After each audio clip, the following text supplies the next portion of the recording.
I'm 8 years old, and my parents take me to see the movie Some Like It Hot, starring Marilyn Monroe. It's a fancy theater with plush red seats and an enormous screen.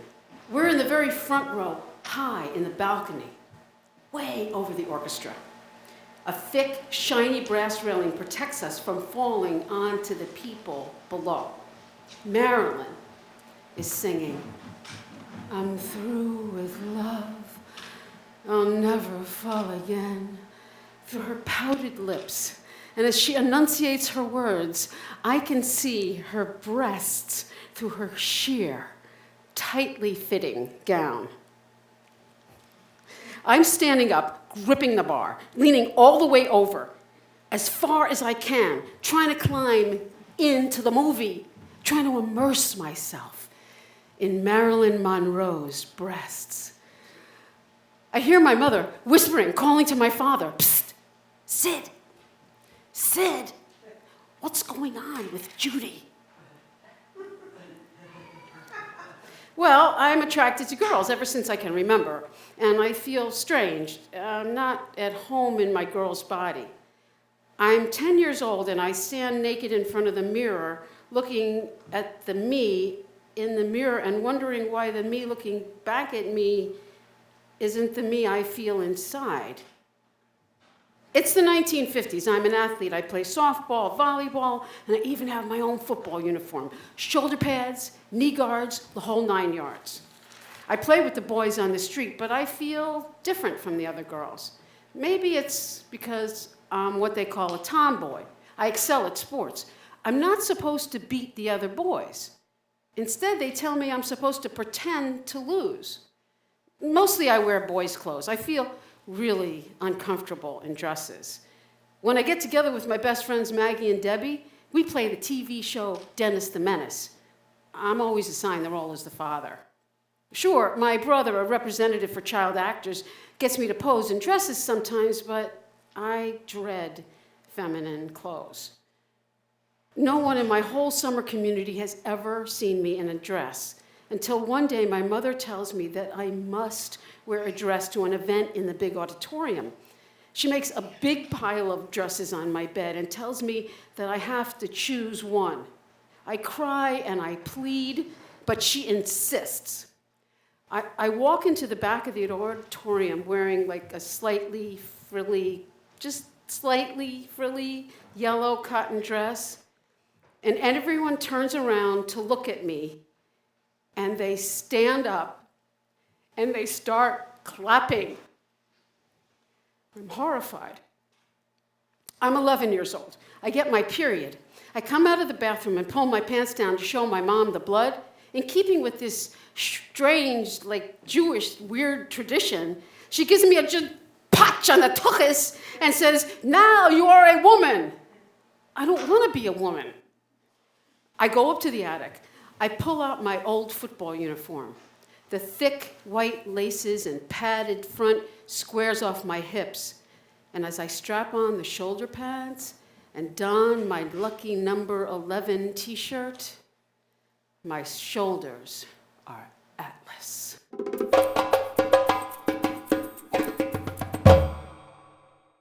I'm 11 years old and I'm in trouble, mainly because I'm what my friends call a lessie.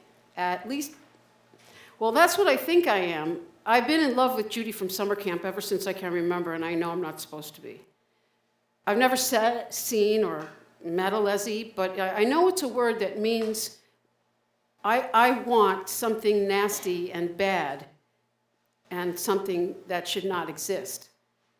I wonder, am I just a tomboy or a lessie? Or even worse, have I been born in the wrong body? I feel different because I have this overwhelming desire to touch other girls. There's no information or education about sexual orientation or gender identity when I reach puberty.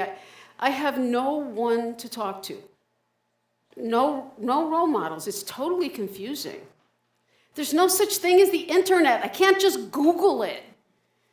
The only place I even see the word lesbian is in the dictionary. It's 1962 in suburban New Jersey. There are no lesies on TV or books or movies, except when the children's hour comes on late night TV. I watch as Shirley MacLaine confesses her secret love to Audrey Hepburn and then hangs herself afterwards. You see the picture of just Audrey's face as she's watching into the doorway, and then you see the shadow of Shirley's body swinging back and forth slowly as the creaking sound of the noose around her neck. That's the only solution, it seems. My dad is a kibitzer, a jokester. He likes telling off-color jokes. My mother never gets them, but I do, even though I'm a little girl. He looks right past my mom and at me with a glint in his eye and a big grin, and I feel special and uncomfortable at the same time. My dad is virile, handsome, sexy, a snappy dresser, very aware of his charisma. He worked hard in his butcher shop to push the family out of poverty into the upper middle class. Women flirt with him in his shop, and he flirts back. Who knows how many affairs he's having? As far as the eye can see, the back wall of his shop is plastered with Playboy pinups of beautiful, naked women. I sneak back to this long, narrow hallway, and they're on there from beginning to end. And I just gaze. One of my household chores is gathering laundry. The smell of his dirty clothes repulses me. I hate him because he's distant, often denies my feelings, and he's usually out, rarely showing any interest in me. And he beats me with a belt when I talk back. I try to persuade my mother to divorce him. I'm attracted, repulsed. I fantasize nightly about killing him with the big black-handled dagger that is in the kitchen drawer. I've got it all figured out. I'm going to do it before I 13, just before I turn 13, so they won't charge me as an adult. I think about going down to get that black-handled dagger at night when I lay in my bed, and at the same time, I fantasize about having sex with him. He's so attractive, so virile. I put it all together. I think about him fucking me and me stabbing him at the same time. It's fucked up, I know.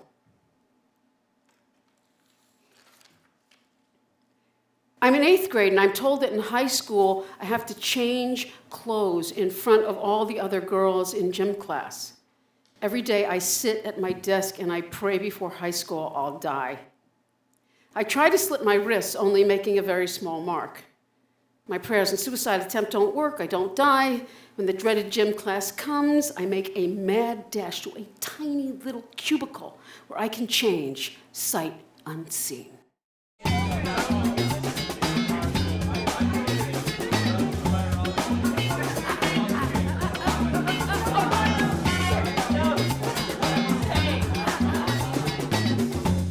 I'm about 13 years old, and I go to my first boy-girl community dance. I am feeling free in my body and enjoying the music. I got my arms up, free, really having fun, freestyle. I'm feeling happy, and I hear the sound of, my friends are all around me, standing there, pointing at me, laughing, mocking. I'm shocked. But there's a voice that comes inside my head, and it says, if you sit down now, if you stop dancing, you may never get up to dance again. And so I ignore their mockery, and I keep dancing.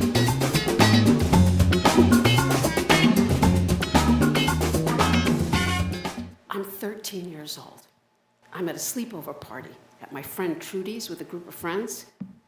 Trudy is beautiful, feminine, blonde, with silky hair. We're all in sleeping bags, huddled close.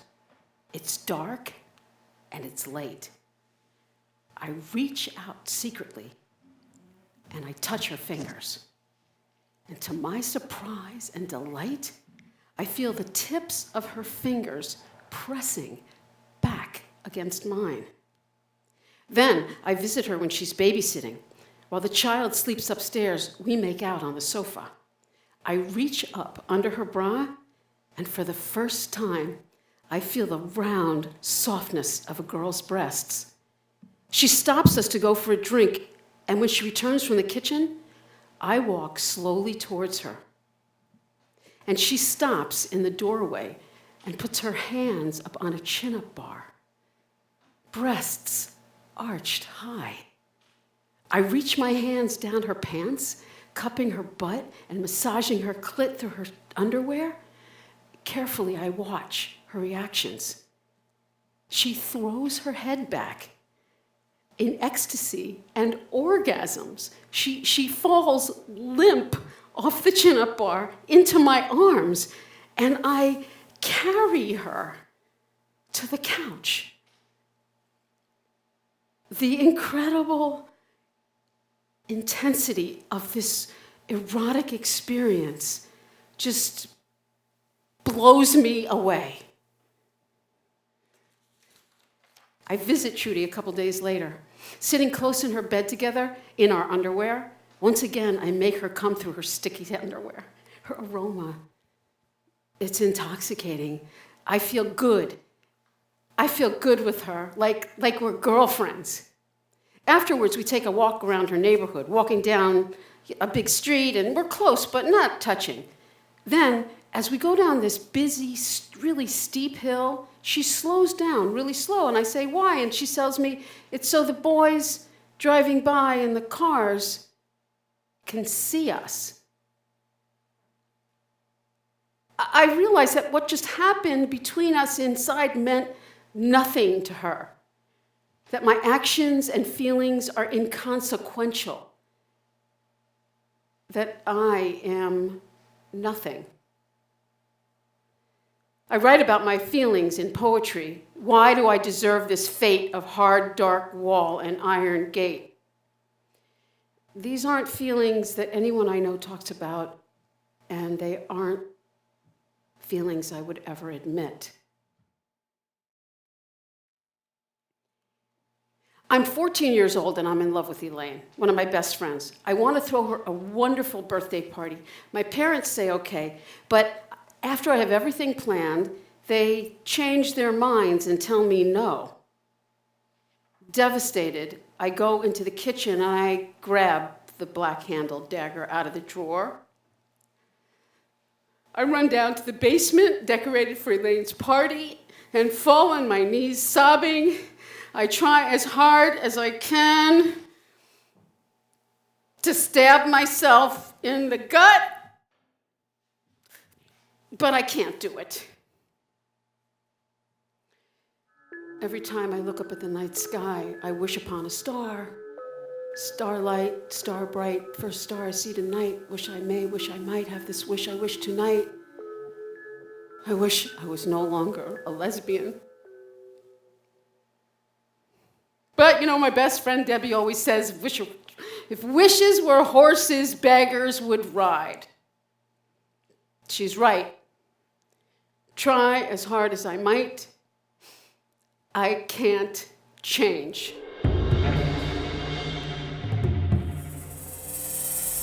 I'm 15 and Mrs. Brooke is so beautiful. I'm crazy in love with her.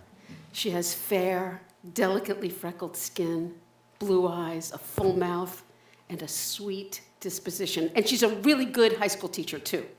I stand in front of her desk one day, gazing down at the delicate, sparkling strands of her golden wheat hair. I am so taken by her beauty. As her baby blues turn up to look at me, I brazenly blurt out, "What's your husband have that I don't?" She looks at me like I have two heads. He's my husband. The school sends me to a social worker.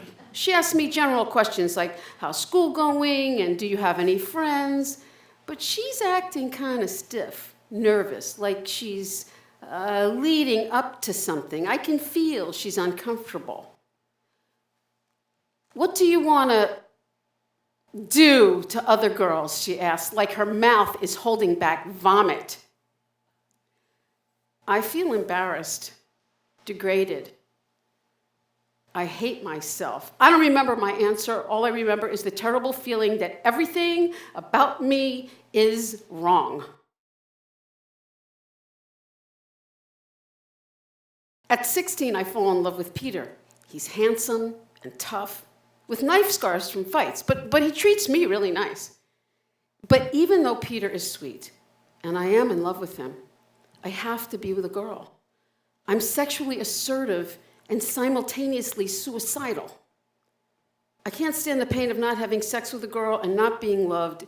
It just hurts too much. I leave Peter for Maddie. She's a friend. We have sex, but I'm not in love with her. One day I buy Maddie a new bra. Nothing fancy, not romantic, just like a plain white bra because she needs one and I've got some extra money. Her sister finds the bra and shows it to her father. He goes ballistic. He storms into my father's butcher shop and in front of all the customers declares that if Judy doesn't stay away from his daughter, I will put her in a house of detention. I'm terrified because I know that that man means business. So I lie. I don't know what he's talking about. My parents send me to a psychiatrist who tells me I can beat this. I had a boyfriend, and I've had other boyfriends. This proves I like boys, and if I try hard enough, I can stop wanting girls. I have a dream about riding a big stallion that rears up on its hind legs, but manages to stay in the saddle and retain control. The psychiatrist tells me that the dream means that I can conquer my urges towards girls. So I see the psychiatrist once a week on Wednesdays right after school. Each week he convinces me that I can go straight. On Thursday and Friday, I feel strong, and I stay away from Maddie. But eventually, I can't stand it. I'm too horny. Late Saturday night comes, and Maddie and I get in my car to make out at our usual spot, where no one will ever find us. Right behind the police station. I'm getting dressed at my locker, changed for my first day of freshman gym class. But before this happens, eventually, I can't stand it, right? This goes on until I leave for college at George Washington University in DC. As my hand is on the old brass-handled doorknob, as I leave for my last appointment before college, my psychiatrist calls out to my back, "Don't make any friends." I'm at my locker getting changed for the first day of freshman gym class. I turn around, and there she is. Dark, soulful eyes, lovely skin, beautiful long brown hair, smiling. We become immediate friends. I follow Lori to her dorm room, and inside, there's a big sign hanging from the ceiling with one word in large black letters. Guilty? A shiver runs through my spine. I need to touch, to be held. I need a girl to speak to me softly, to look deeply into my eyes, someone to kiss. I pursue Lori. We fall in love. Lori is very deep and moody, but also lots of fun, passionate, and we're both passionate. And being secretive makes it even more exciting because we have to make love as quietly as possible because we're doing it on the top bunk of my double-decker bed above my college roommate.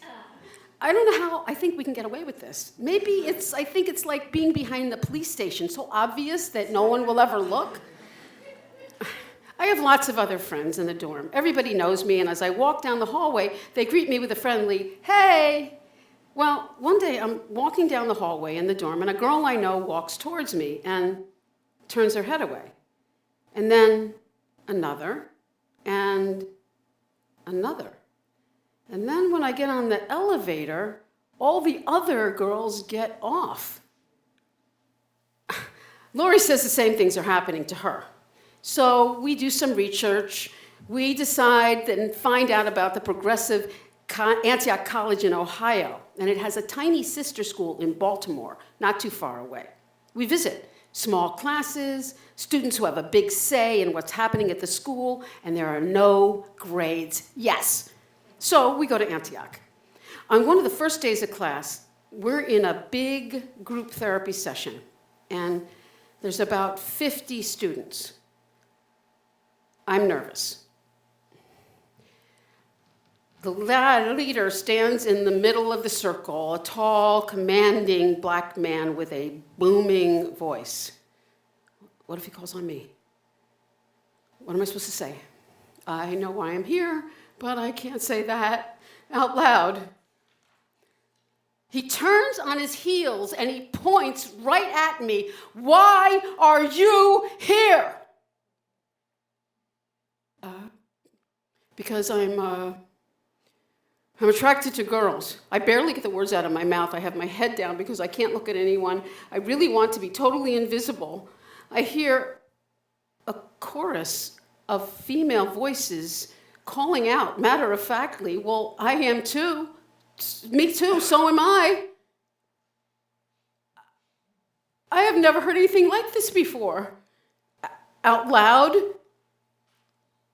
in front of a whole group of people. That moment, those women's voices, these were the voices of the first community of people to treat me and my lover like any other couple, like just, me and Lori, like any other couple, like people, like human beings. At Antioch, I'm a typical baby dyke. Leather jacket, motorcycle, big dog. Lori and I live together in a great big house in the country with 7 other people. We are crazy in love, and it's lasting. I'm so happy I get to be with my lover whenever I want. We sit outside at dusk, watching the sun slowly set. Lori sits in an old metal chair, snuggling my little Great Dane puppy as we listen to the sounds of the night roll in. Crickets, frogs, trains rolling by. For the first time, and unlike my childhood home, home feels relaxed and peaceful. It's wonderful. Lori's homophobic mother controls the purse strings. While I'm at Boston University taking summer classes, she tells Lori it's either me or college. Lori leaves me. My bliss is destroyed. I lose it. I think Lori visits me up in Boston, but I can't remember if she's really with me or not. I start disassociating. I really can't tell what's real and what isn't. My parents have to drive from New Jersey to Boston to take me home. My father, in his usual state of total denial, turns around at a red light and says to me, "There's nothing wrong with you." Via a school program, I find a therapist and participate in Gestalt therapy. It's a group, and we do what's called hot seat work. An additional empty chair is used to imagine, for instance, the presence of a lover or part of ourselves we don't like. Sometimes we worked on dreams. It's all about having a dialogue and learning from the parts to make a whole. As I switch back and forth between the seats, the other members of the therapy group get a kick out of how I change switching chairs. And I like pretending, and they encourage me to study acting. I'm in my late 20s in Washington, D.C., and I begin to study theater. One skit I perform as part of this little troupe is called The Homemaker and the Dyke. I need to wear a dress as the homemaker. I can barely make myself do it, and I start to cry when I put on the dress. We're directed to switch parts. I experience both, homemaker, dyke, back and forth. Homemaker, dyke. What? Wow. I can become whatever I want, whenever I want. Fluidity. I get the lead in a play. My character is a prisoner, a traumatized incest survivor, a really tough, angry young woman. She tries to commit suicide by stabbing herself in the chest with a fork. And for the first time, I discover that I can use my own life experience in the service of art. That translates into me feeling more comfortable inhabiting my own skin, loving myself.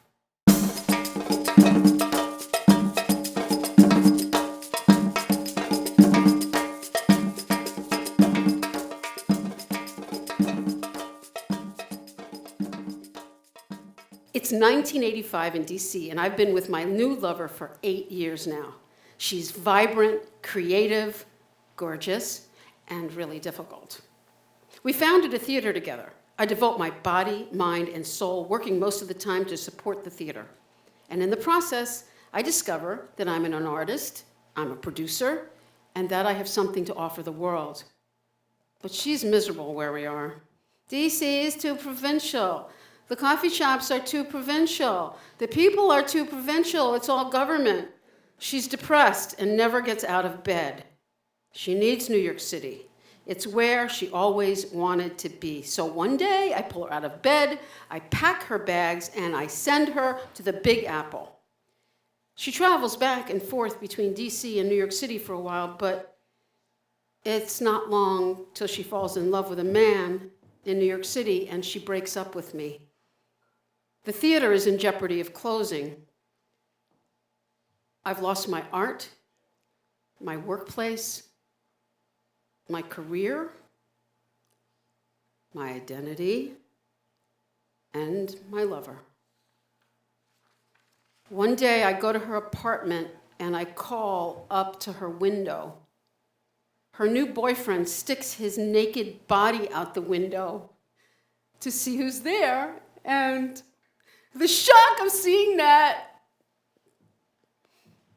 sends me into a tailspin. I drag myself home sobbing in the bathroom, toilet seat, white, just step up, bare feet. Oh, okay, rock, okay, get steady, just get steady. Where's the rope?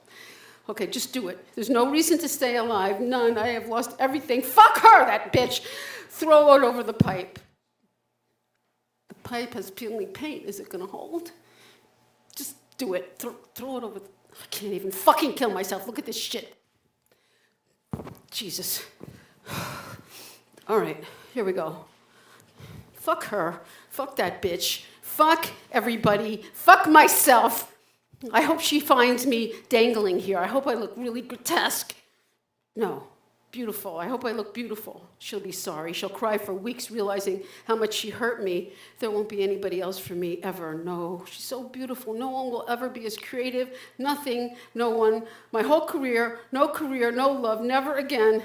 That bastard with his big, thick biceps, massive chest. How can I compete? I can't. Okay, the ropes are on my neck. Just tighten it tight. Okay, this is it. Okay, just do it. Okay, just do it. Just step off. 1, 2. Whoa.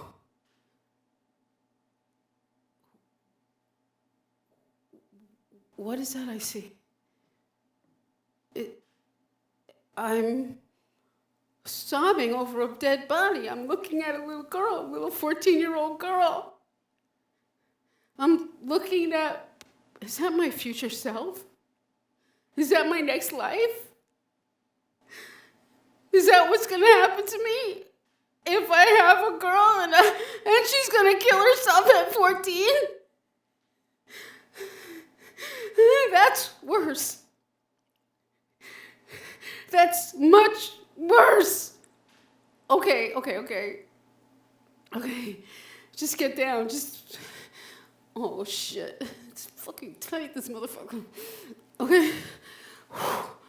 Sweaty. Okay.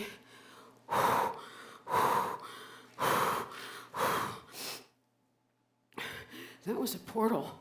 That was no dream. That was a vision.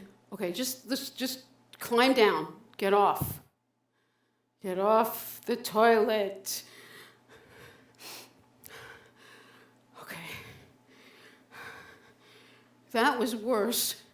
That would be much worse than a breakup. But what do I do now?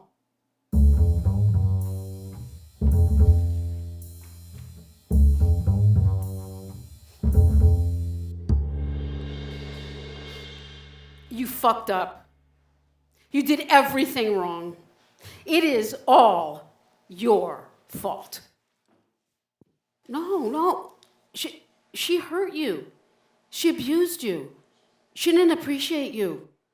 You worked your ass off day and night. And for what? She's leaving you for that alcoholic sex addict? You'll never compete. His arms are the size of your legs. No. I look, you were so loving and so dedicated. You did everything anyone could do. You gave her everything. 8 years, for God's sake. Well, that fucking fuck. Look,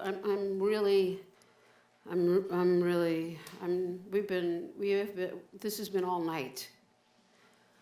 I know, I'm also extremely exhausted. Okay, how about I'll meet you here tomorrow night, okay? Can we just agree we'll start again tomorrow night like we did the last 3 nights? Okay. I'll if you'll stay alive.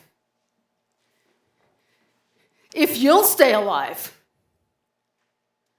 Okay.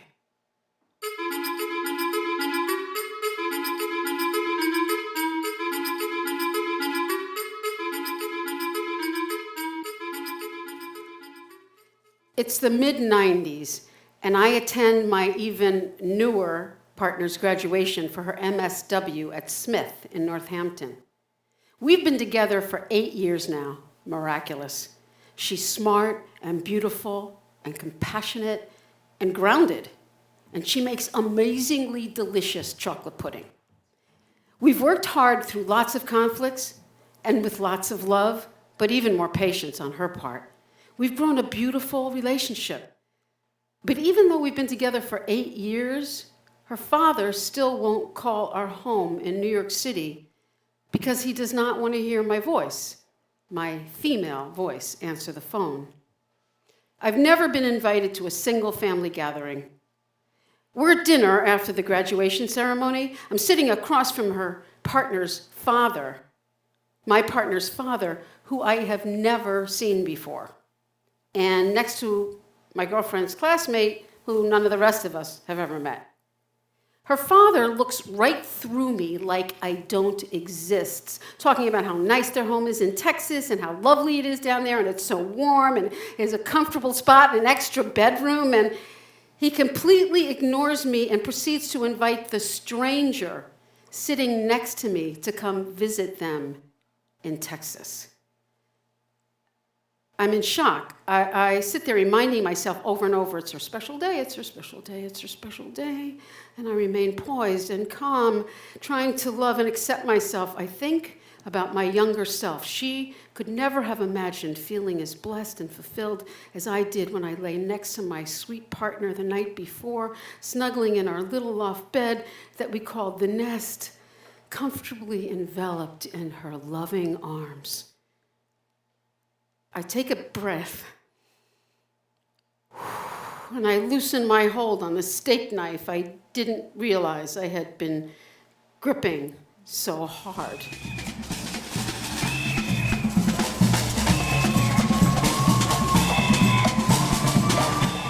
I'm 44, and I moved to New York City with my girlfriend. I attend the Dyke March every year. Hundreds gathering at Bryant Park become a multitude, and we take over the streets without a permit. Every year, I play percussion, the women leading the march. We are shoulder to shoulder, dancing, shouting down Fifth Avenue, proud lesbians. I also attend the Michigan Women's Music Festival. One year, there are 30,000 women, mostly lesbians, mostly naked. Yeah, you heard that right. 30,000 naked lesbians. The first time I attend, I am completely dumbfounded. I'm gaping open. I've seen maybe 60 girls in gym class every year in high school and college, and they're mostly white, and other than my mother, they're all around my age, and that's it. At the festival, I am surrounded by celebration and diversity. My first festival, I just watch. I can't hardly move. Women are stunningly gorgeous, skinny and huge. Some are young, others are scarred from mastectomies, hairy, they have lumps and bumps, and none of it is airbrushed. I see one woman with a breast with a little teeny nipple on the side like this, and then on the other side she's got this great big breast like this with a big nipple on the other. Spending a week in the woods with my lover, and let me reiterate in case nobody heard me, 30,000 naked lesbians. Drumming, dancing, singing, naked, mostly naked, it blows my mind. I had no idea that women's bodies were so diverse. And I'm naked. I'm with them. I'm in front of all the other women. And I feel free.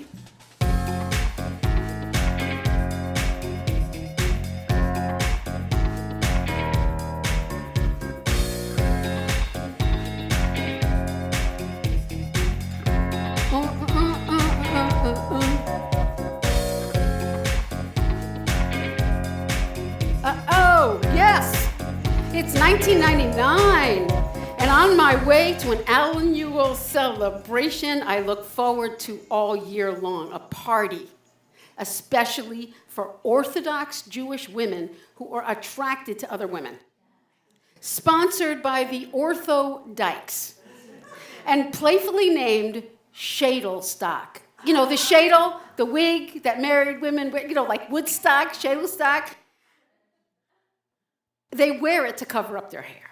Every year, I anticipate being with a whole room full of Orthodykes, sneaking secretly away from their cloistered homes downtown to a great big rented room where the lights are low and the music blasting. This is supposed to be my first time packing a dildo, that is.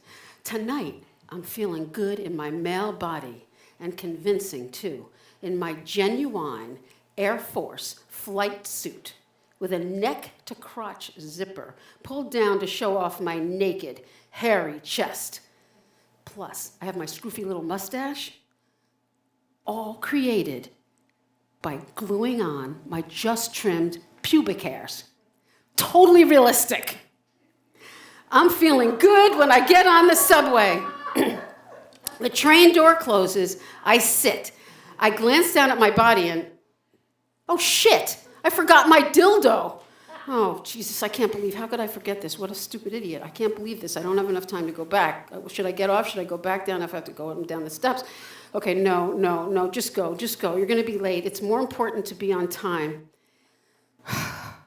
I enter the space, decorated with the crepe paper streamers like a cheesy senior prom.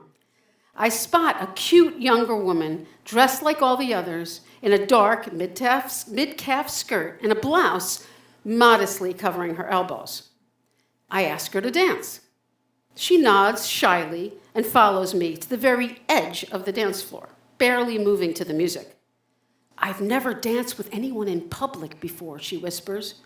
I reassure her that this is not exactly public, but nevertheless, I can feel that she doesn't want to move to the music. She's too nervous, and her movements remain careful and tentative. Wow, I think this is like some serious-ass religious programming. I mean, not being able to dance with your partner in public, this is like my favorite thing to do.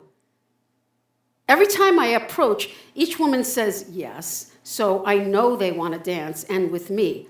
But their bodies are so controlled, so stiff, not at all like how I dance, which I admit is like a wild man. I try to tone down my usual abandon so as not to intimidate, but even my limited gyrations seem huge in comparison. I walk over to the drink table to quench my thirst, and that's where I hear it. "Is that really a guy?" "I don't know." "I don't think so." Wow. I find out that this question is going around the room like the old telephone game. Wow, I think cockily. I am convincing. But I feel somehow I'm incomplete, like literally emasculated without my strap on, and I regret not going home to get it. I want a slow dance. I want to rub my hard cock up against some cute Orthodox woman's thigh. No, not tonight, Josephinowitz. I guess I'll have to just wait till next year's edition of Shadowstock. Oh, and next year, I'm going to put a big sign on the inside of my door so I won't forget. Don't forget the dildo.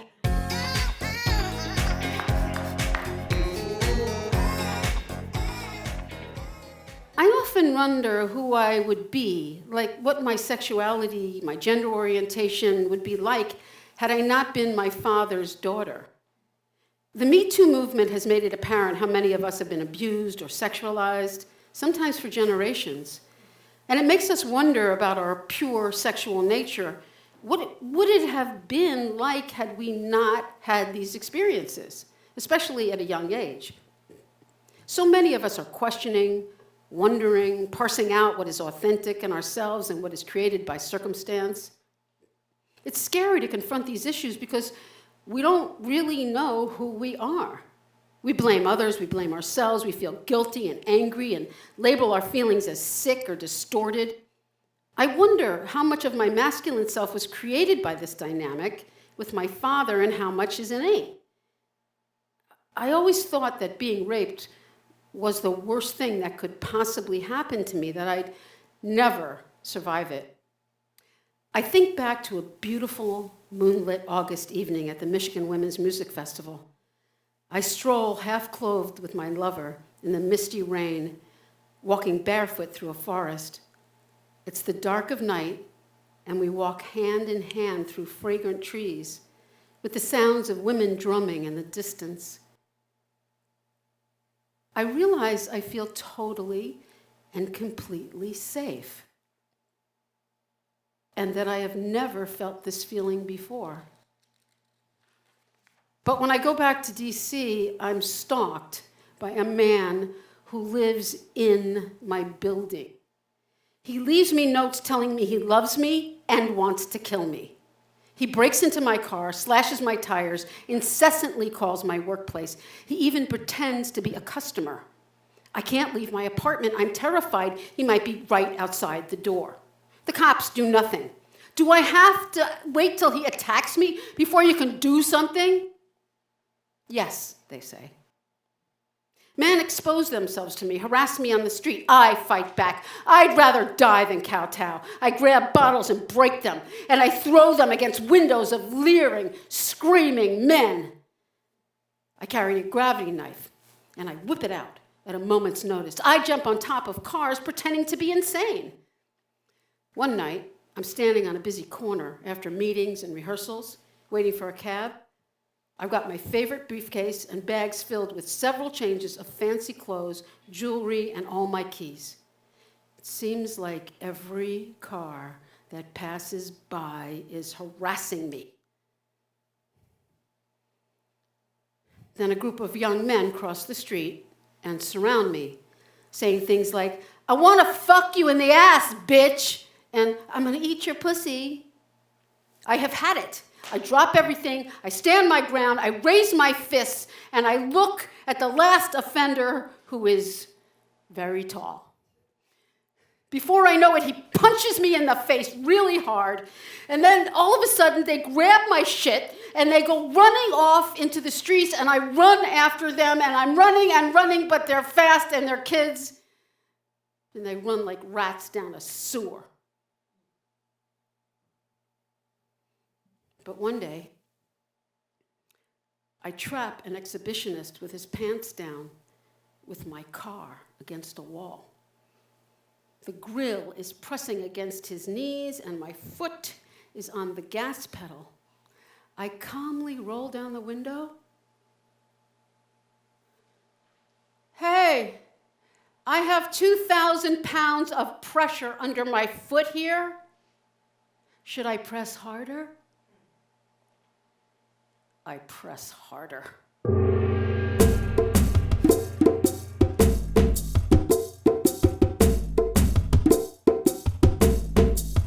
I'm 53 years old, and after years of working for myself, I'm cheated by a client and suddenly my business fails. I'm panicked.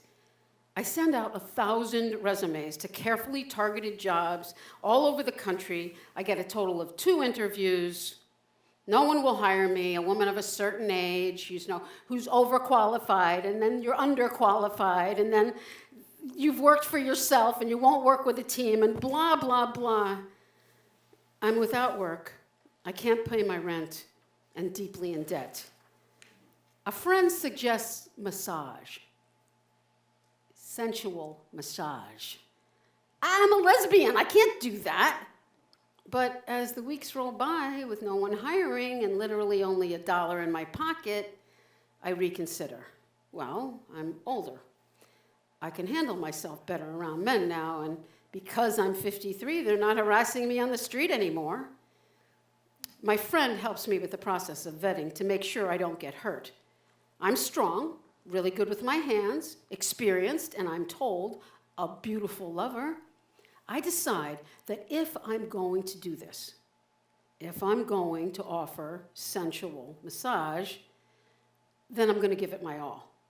I'll use all of my lovemaking skills that I've learned with women to treat my male clients to the best possible experience imaginable. And I'm going to do it with a loving intention. On the days leading up to my first session, there are moments when I feel truly terrified. And then, a few moments later, I feel myself feeling excited at the thought of dressing up in my sexy attire. By using some skills I have in acting class, I make believe that I've done sensual massage like a bazillion times before. The fateful day arrives, and I have to get ready for my first session. I pretend to myself that I know exactly what I'm doing. And I chant, and I pray, and I sage the room. I remind myself of my holy intention, and at the same time, I allow myself to include feeling sexy in my body as part of that holiness. I enjoy the feeling of my breasts pushed together in a lacy bra. It reminds me of all the times I felt so sexy and had so much fun stripping for my female lovers.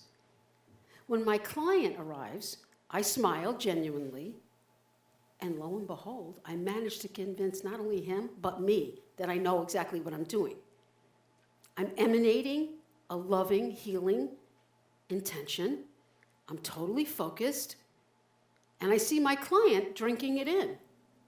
The session has such a positive effect. And we both walk away feeling amazing. And I make good money. As I work and see more clients, I realize how vulnerable men are. So many of them are overwhelmed with their lives. They work until they drop. They carry 3 or 4 phones that never stop ringing. They have no time for relaxation. They can't sustain erections. They ejaculate prematurely. They don't have a clue as to how to please their wives. And they have tiny penises. Like, a lot of them have, like, tiny penises. They want to experience a mixture of appreciation and humiliation for expressing their deeply desired feminine side. My idea of the all-powerful male with a huge weapon in his pants is confronted by the reality of what I see on my table every day. I realize that the facade, the masks that men wear, do not belie what goes on inside. I end up feeling more compassionate towards and more comfortable around men than I have in my entire life, thanks to my experience with my clients. And I feel comfortable and less frightened by men in general. My longtime fear of rape lessens as I develop a more accurate picture of the range of men's experiences. So I branch out into dominatrix work, a natural extension of my private kinky life. Oh, what did you say? My first session? My favorite session? It's 2013 in New York City. I attend Occupy Wall Street on a regular basis, protesting the mortgage scandal, the huge discrepancy of incomes between the rich and everyone else, money in politics, and all the other ills of our corporate capitalist system. As an older white woman, I'm privileged not to personally have had bad interactions with the cops, but I'm not feeling particularly warm about them either, because they abused people of color, refused to help me when I was being stalked, and repeatedly trashed people's tents, made arrests, and confiscated everything the protesters need so they could bring attention to and demand that something be done about the inequities in our society. I get a call for a dom session from a fireman. We talk. I find out he's a former cop. And he still has the uniform. I tell him to come dressed in his full police uniform. He comes to my door, dressed like a cop, from toe to cap. The pleasure that I feel in slapping this man repeatedly across the face into submission, it's immeasurable. And I fucking get paid for it.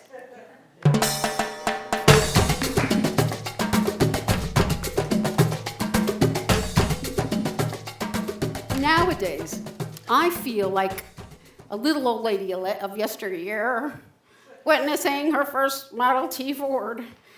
I'm thinking back to an incident that still blows my mind about how life as a queer today is so different from what life was like for me, a lesbian born in 1951. It's the early 80s. I am having a one-night stand with another woman. We're clutching one another in the throes of a passionate embrace. I whisper in her ear softly, "Put your fingers inside me, please." She suddenly stops, pulls herself away, and announces sternly, "You are male identified." As if her fingers were not female and the inside of my body, my pussy, was somehow a male domain and pleasure not my own to enjoy. Fast forward to Park Slope, Brooklyn, just a few years ago, I see an advertisement for a class. How to suck non-bio cock. Wow, we've come a long way, baby. Oh, okay, you might ask, how can you compare a class in sucking non-bio cock to the Model T, something that was so revolutionary and world-changing? Instead, shouldn't you be talking about gay marriage or the Trevor Project or some other issues that affect and challenge our community? But I think it is revolutionary. It exemplifies how far we've come in accepting our bodies and owning our desires, whatever they may be. And it demonstrates our willingness to learn and grow and express ourselves and to accept others' bodies and desires and expressions. Yes, the Model T changed transportation and how we navigate in the world.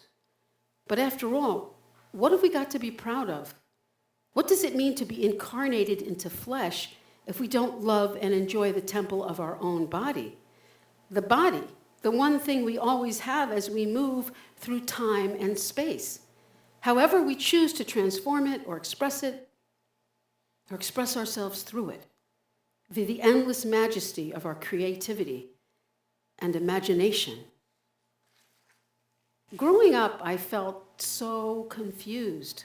But as an adult, having sat behind the wheel of both the Model T and the non-bio cock, it's become clearer to me. I feel both male and female, not androgynous, but both sexes. Depending on my mood, I have sex as a male or a female, and I need my partners to understand and appreciate whichever me is the me I feel at any given moment. Usually it's a big turn on and adds lots of very spicy fun, and believe it or not, I can actually feel my male part, and I'm very good at using it. Yeah!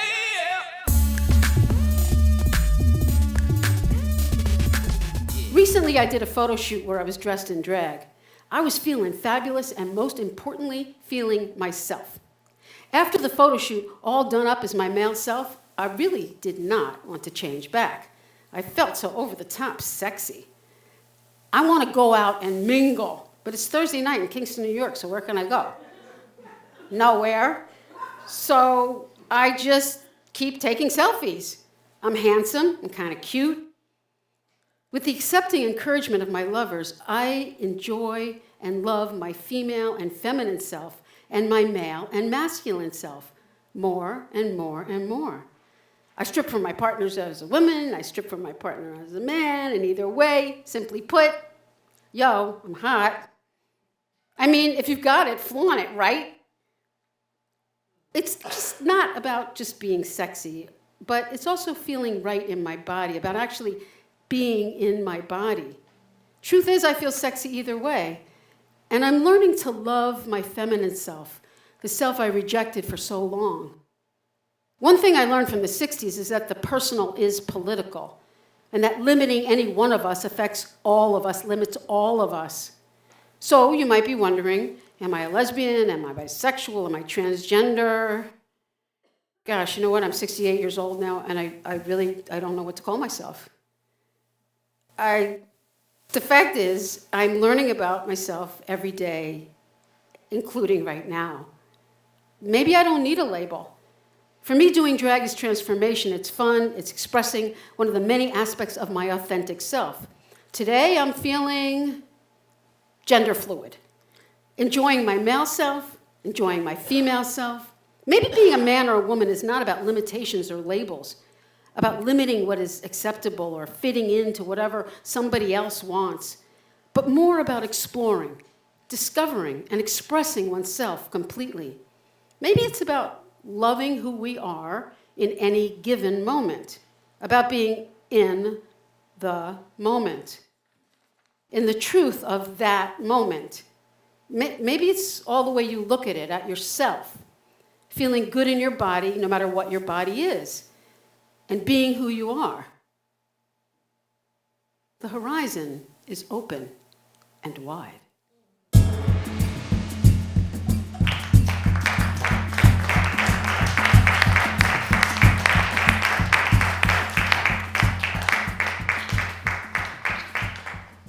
I study shamanism and also wood carving with a master Native American carver.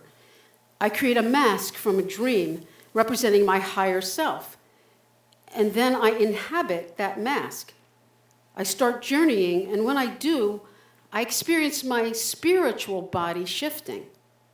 Experimenting for Halloween, I dress up as I feel myself during my journeys. And while I'm in that costume, I feel somehow at home. Right.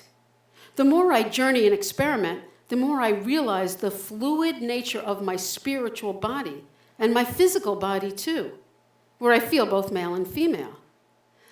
Over the years, I've developed a connection with a spirit guide who I clearly envision, and that relationship grows and changes as she teaches me.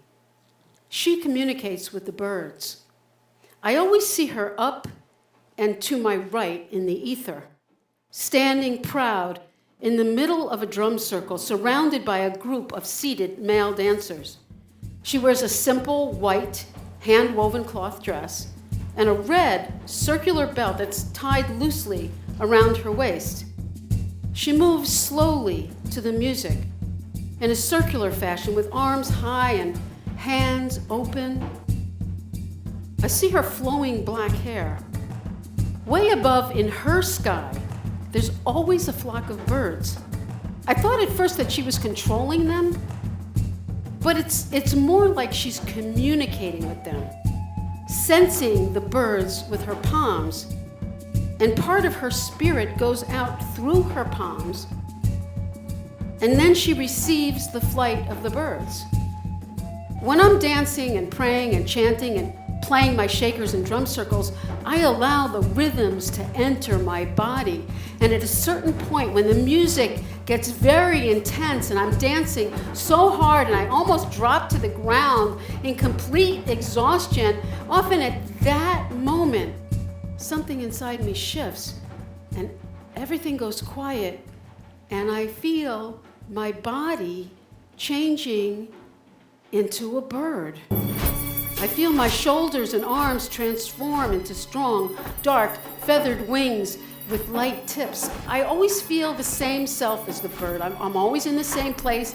I fly and I see this huge canyon. Not as big as the Grand Canyon, but like that. It's open and sandy.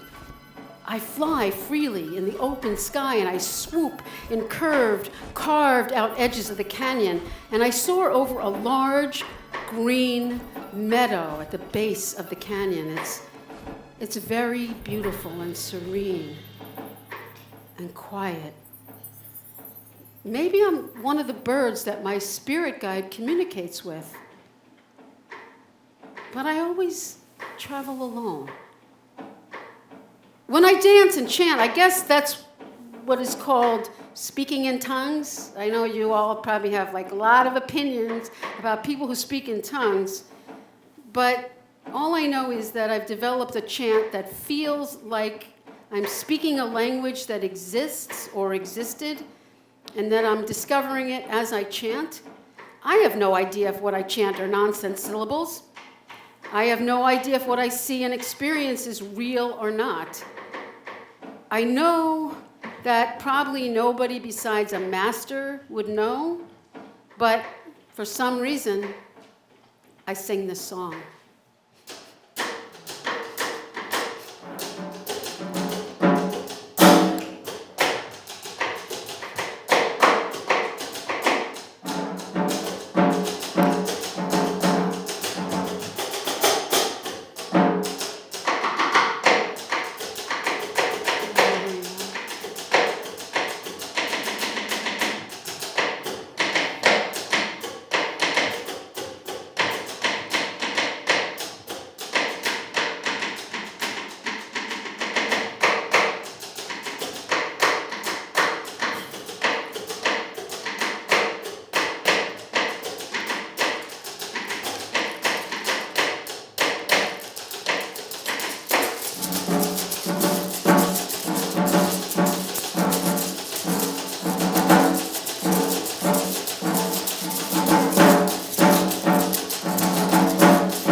Hey, you know what? I'm shape-shifting, traveling back in time, back to tell that little cowgirl that it's all gonna work out fine. Flying to my 7-year-old self, that little girl, to that little Judy who loved her football uniform and red cowboy boots. The little girl who played sports better than the boys. The little girl who felt weird in her own body. I go back to you, little girl, little Judy, with your youthful desire, traveling back in time to tell you my young, erotic, queer, lesbian self, those feelings, those smells, the utter delight in giggles, in fingertips, in the beauty of another girl. It's pure, it's beautiful.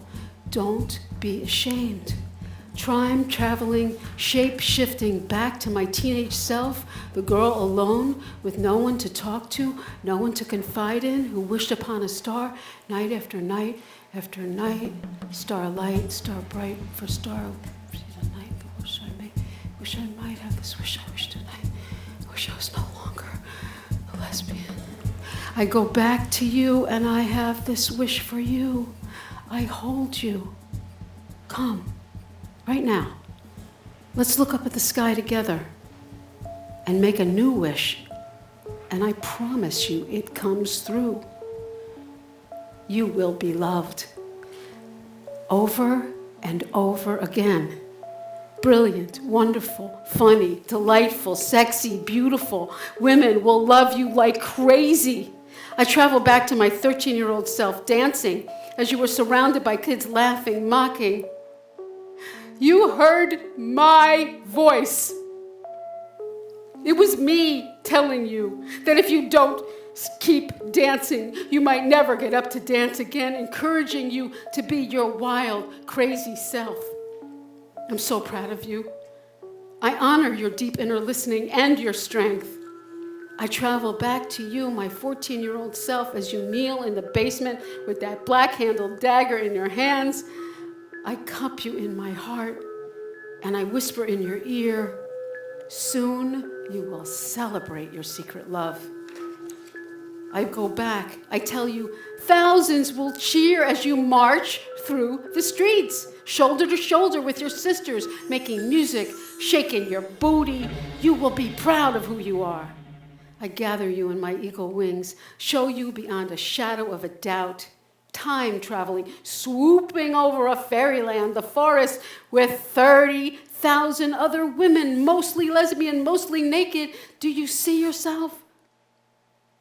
You are among them, dancing.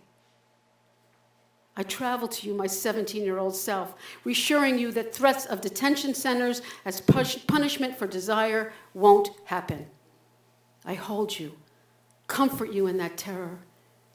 I pull you next to my heart and whisper, one day you will not have to lie or deny who you are at your very core, ever. One day you will be your truthful, authentic self. I travel back to you with some great advice. People will be cruel and you will survive. We swoop down together to watch the look of disgust where the words, and what do you want to do to other girls anyway?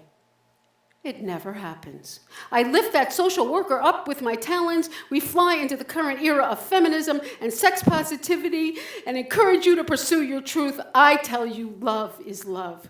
I fly into that psychiatrist's office as he interprets your dreams of mastering horses. He reinterprets that dream, telling you, you will become the master of your own life. I'm hovering there with you in that moment as you place your hand on the doorknob to leave for college. I change his words and don't make any friends, assuring you, make many, many friends. Women will march with you, shoulder to shoulder, surround you with love your whole life.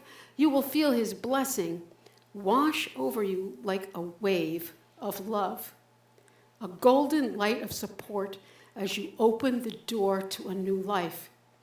I show you movies and books and pictures of women with women and men with men and all kinds of people loving freely, living together, being open. You won't have to hide in the darkness of fear of being outed. I am with you, my sweet girl, and I say to you, you are beautiful and fun and smart and intuitive, wild and free, and no one's judgment will hurt you because I am here to fulfill an authentic wish of being loved. I am here to protect you, always, no matter the pain.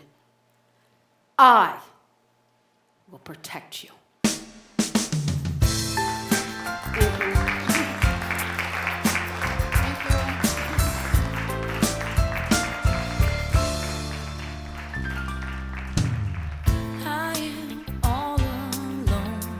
Ready to ditch this ride, confused, shameful, maybe society is right. I'm wrong, I have turned your hateful gaze inside. No one to show me, to know me, to help me find my pride. Que sera, sera.